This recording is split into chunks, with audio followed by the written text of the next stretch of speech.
Hi, welcome to the Otis Jiry channel. I'm Otis Jiry, a veteran storyteller and professional voice actor, and I love to spin a good yarn. Don't forget to hit that subscribe button and that like button if you enjoyed the video. Thank you for listening, and God bless you. How I Unwittingly Gave Aid to a Demon by True Bromance. Narrated by Otis Jiry. I work at the headquarters of a particular state's police force, and I'm the guy in charge of fingerprinting all civilians. On average, I fingerprint about 45 people a day. Most of these encounters are short, sweet, and forgettable. This one time, however, was not. At about 10 a.m., a larger woman in a red dress comes in and immediately takes a seat, which, granted, is odd, as they usually come up to me or go up to a nearby window to ask questions, see if they need to check in or whatever. However, it does happen. I finished fingerprinting the person I'm on and politely asked the woman if she is there to be fingerprinted or if she's looking for another office. People get lost here. It's a big building.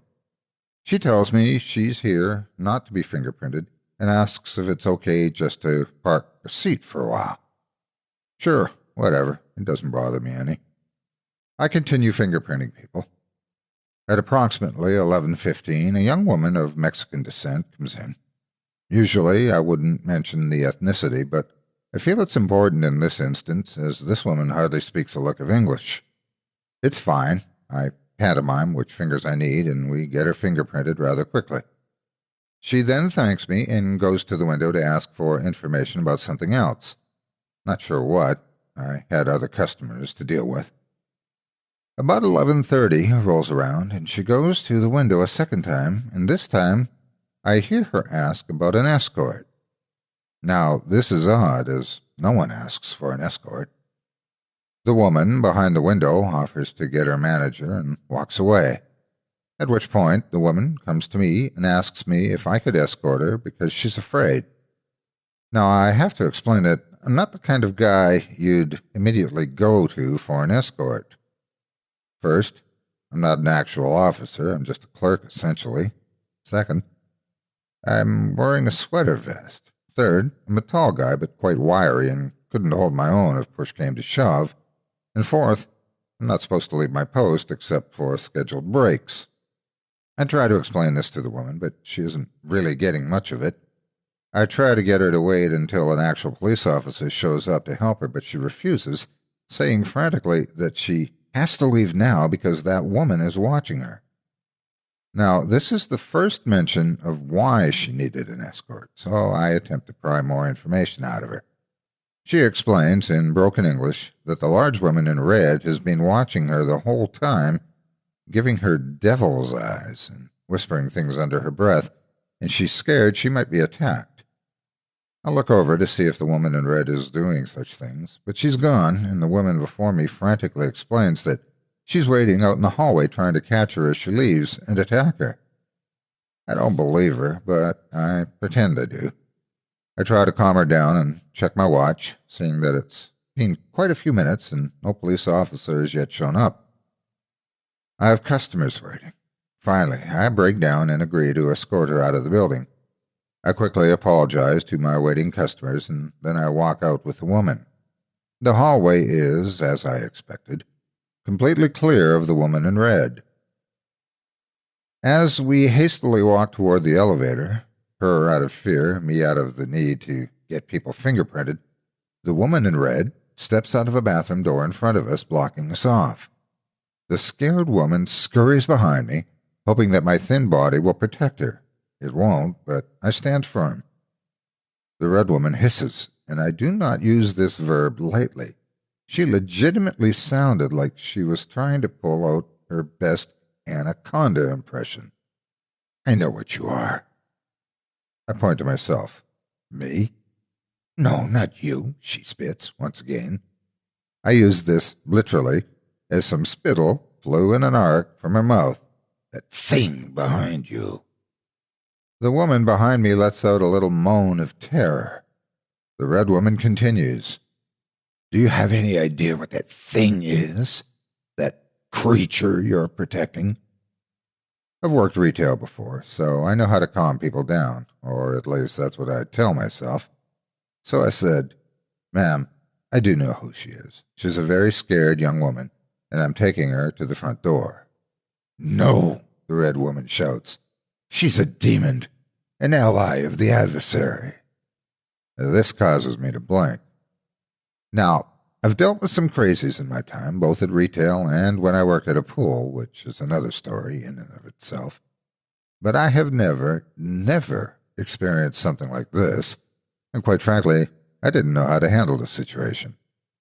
The young woman behind me was pulling on my sweater vest and begging me to move. I, too, desperately wanted to move, but in order to get to the elevator or the stairs, we'd have to shove past the red woman.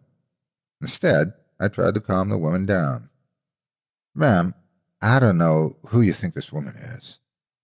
"Who?" she shrieked, cutting me off. "It's not a who, but a what. And what it is a demon. A creature like her ruined my family, and I don't let her do something like that to another family." The woman behind me shrieked again for me to move, and this time I did, realizing that there was absolutely no dealing with the red woman. I began walking quickly. With my long legs, I can cover ground very quickly, and the woman, now in tears, clinging on to me, I pushed past the woman in red and going toward the elevator and the stairs. "You do not know what kind of evil you are aiding," the red woman boomed as I rushed by. "Do you not know that by aiding it you're also partaking in its evil ways? I know it looks like I'm a mere woman to you, but it's not. That's how it deceives you." I ignored her and made for the stairs, knowing that the elevator wouldn't be ready in time. I knocked open the large metal door, and together the crying woman and I rushed down the stairs, me taking them two at a time, her clinging to me for dear life. Above us, the woman in red began shouting down at us what sounded like a prayer ripped straight from The Exorcist, or one of its many sequels, full of a great deal of "begones" and "I banish these." And I ignored them as best I could and rushed down the 5 floors of stairs and into the main lobby. In the lobby are several uniformed officers at all times to run security and help visitors find their way around and so forth. I rushed over to one of these officers and explained the situation as best I could, because the poor woman behind me was terrified and a blubbering mess and couldn't communicate her feelings to save her life. I could tell that part of him didn't believe a word of it, and frankly I didn't believe much of it myself. Of course, he did believe when the red woman stepped out of the elevators and made a beeline toward us, the crying woman shrieking at the sight of her. The red woman, her eyes narrowed and her cheeks red from exertion, began to start in on another prayer, screaming at the top of her lungs in the middle of the lobby at this poor woman. The officer immediately called for backup as he tried to defuse the situation, desperately trying to do what I had done and make the woman in red calm down. Instead, it seemed he only began to make her angrier as her prayers became louder and more desperate. A crowd was beginning to form. Stunned faces surrounded us as the 2 more officers appeared and began to separate the women. 2 engaged in dragging the red woman away to calm her down and get her side of the story. The original officer questioned me again and tried to get the poor crying woman to calm down.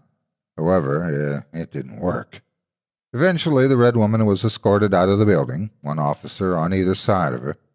On the way out, she just glared at the poor little woman, who continued to hide behind me until a few minutes later another officer appeared and escorted her to her car. The original officer then turned to me and asked, "What the hell was that?" "I don't know, officer. I don't know." Bewildered, I returned to my desk, only to discover I had 10 customers waiting to be fingerprinted. All of them were agitated at me for making them wait so long. I had to work through my lunch break to get caught up. I wish I could tell you what happened after the fact, but the truth is, I don't know. I haven't seen either of the women for over a week, and I've only bumped into the officer once since, and just laughed and gave a small headshake when he saw me. Upon coming home after work that day, I told the story to all my friends, and only one believed me, and that's only because he'd worked for the state, and as he put it, Dude, some really weird shit goes on in state offices. And, yeah, I have to agree with him. Thank you so much for taking time out of your day to listen to this story in its entirety. If you enjoy what you hear and what I do and would like to support me and my efforts, visit my Patreon page at patreon.com/Otis Jiry.